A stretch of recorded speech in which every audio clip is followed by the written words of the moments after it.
What's up guys, thanks for tuning into my weekly video.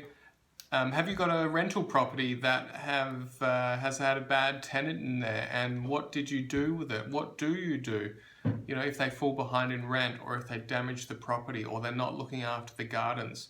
I get that question so often from clients and potential clients, is like how do you handle the process when you've got a tenant who's not paying rent or looking after the property?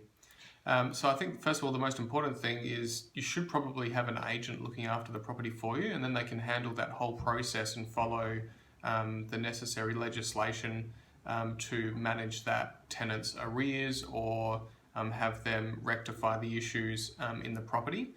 So for example, in South Australia, if a tenant falls behind in rent, we follow a procedure to follow up the tenant and find out what's happening.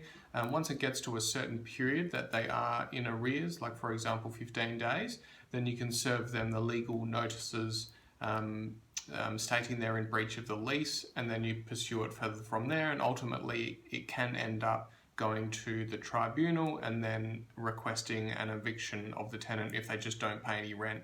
A lot of the time they get put on a payment plan by the tribunal, because the tribunal has a tendency to be quite lenient towards the tenant in South Australia anyway, unfortunately.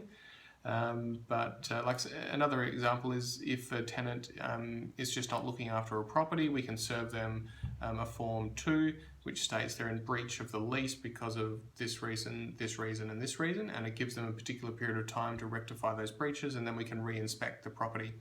So there's several different ways that we manage bad tenants, but I always think it's most important that you as a landlord employ a professional company like ours, obviously WEEKS+MACKLIN, to manage a tenant for you, because if something happens like that, we know the legislation inside and out and can follow it to a T at the correct time frames to ensure there's no issues with the tenant.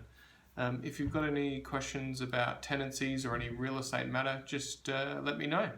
Reply on here or give me a call. Cheers. Have a great day.